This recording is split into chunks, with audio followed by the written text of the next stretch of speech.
तथागत बौद्ध गौतम बुद्ध ने जो संदेश देश को दिया, विश्व को दिया, उसके मुकाबले कोई संदेश नहीं हो सकता। बुद्ध के मार्ग पर चल करके ही उसको अखंड भारत बना और उसी को देखते हुए बाबा साहब डॉक्टर अंबेडकर जी ने भी बिखरे हुए भारत को अखंड भारत बनाने के लिए भारतीय संविधान में वो सारी चीज़ें निहित करने का काम किया।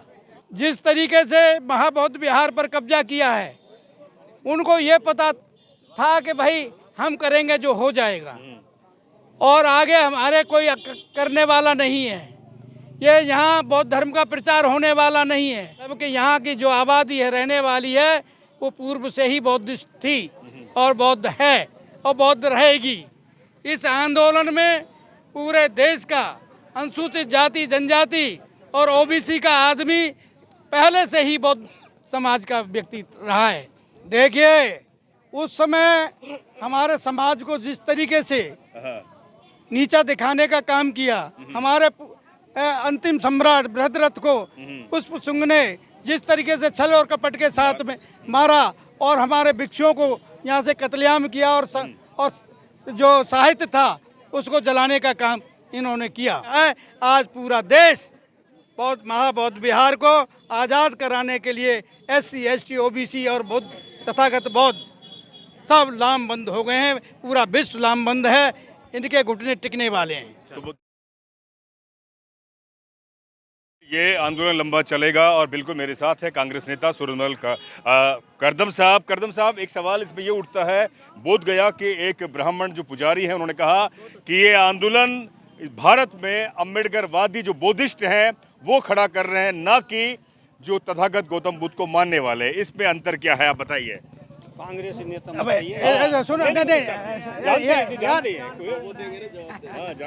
जवाब देखिए, ये न कांग्रेस का मामला है और न बीजेपी का मामला है, न किसी पार्टी का मामला है। ये तथागत गौतम बुद्ध के विचारों का मामला है। साथियों, तथागत गौतम बुद्ध ने जो संदेश देश को दिया, विश्व को दिया, उसके मुकाबले कोई संदेश नहीं हो सकता। उसी के माध्यम से इस देश को अखंड भारत बनाने का काम सम्राट अशोक ने किया। बुद्ध के मार्ग पर चल करके ही उसको अखंड भारत बना और उसी को देखते हुए बाबा साहब डॉक्टर अंबेडकर जी ने भी बिखरे हुए भारत को अखंड भारत बनाने के लिए भारतीय संविधान में वो सारी चीज़ें निहित करने का काम किया, जिससे देश की आज़ादी, एकता और अखंडता, समता, बंधुत्व संविधान के माध्यम से कायम करने का काम किया है। उसमें तथागत गौतम बुद्ध के धम्म को परिलक्षित करने का काम किया है। साथियों, मैं एक चीज़ कहना चाहता हूँ, जो ब्राह्मणवादी व्यवस्था ने जिस तरीके से महाबौद्ध विहार पर कब्जा किया है, उनको ये पता था कि भाई हम करेंगे जो हो जाएगा और आगे हमारे कोई करने वाला नहीं है।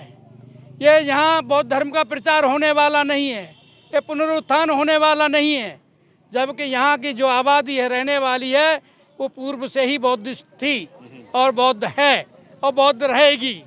इस आंदोलन में पूरे देश का अनुसूचित जाति, जनजाति और ओबीसी का आदमी पहले से ही बौद्ध समाज का व्यक्ति रहा है। उनको जागृति हो गई है, संविधान के माध्यम से जागृति हो गई है। अब तथागत बौद्ध के मार्ग पर चल करके इस आंदोलन को पूरी गति दे रहे हैं।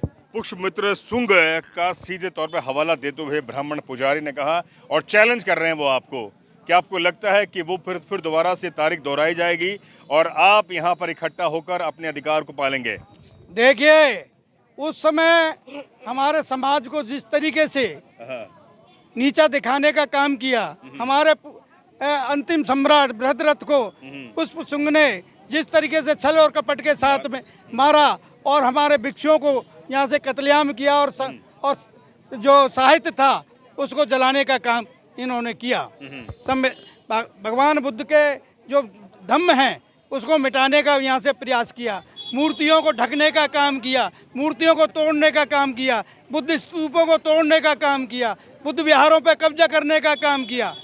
आज बाबा साहब के संविधान के माध्यम से शिक्षा का अधिकार आम आदमी को जो दिया है, उसे जागृति आई है। साहित्य को पढ़ने का मौका मिला है, इतिहास को पढ़ने का मौका मिला है। इनका जो बेईमानी का कारण था उसको बाबा साहब डॉक्टर अंबेडकर ने संविधान के माध्यम से ख़त्म करने का काम किया है। आज पूरा देश महाबौद्ध विहार को आज़ाद कराने के लिए SC ST OBC और बौद्ध तथागत बौद्ध सब लामबंद हो गए हैं। पूरा विश्व लामबंद है, इनके घुटने टिकने वाले हैं। तो वो देखा, आपने सुना कि लामबंद हो गए हैं और तथागत गौतम बुद्ध को मानने वाले अनुयायी यहाँ पर पूरे देश में इकट्ठा हैं और तकरीबन 1 महीना हो चुका है महाबोधि महाविहार को ब्राह्मण मुक्त करने के लिए और BT एक्ट 1949 के विरोध में यहाँ पर तमाम अनुयायी यहाँ पर इकट्ठा हैं। अब कुछ ही पलों में अलवर मेधा बुद्धिस्ट सोसाइटी ऑफ इंडिया के प्रदेश अध्यक्ष हैं फूलचंद बोस जी और उनके साथ यहाँ पर तमाम अनुयायी हैं कलेक्टर को ज्ञापन देंगे और उनसे मांग करेंगे कि इस आवाज़ को राष्ट्र तक लेकर जाएं, जिससे कि इस आवाज़ को बिहार के जो CM हैं नीतीश कुमार के कानों में पड़े और उसके बाद में उसमें अमेंडमेंट करें। हम दिखाएंगे आपको उसके बाद में और पूछेंगे कि कलेक्टर साहब ने क्या कहा ज्ञापन लेने के बाद में। देखते रहे डेमोक्रेटिक भारत।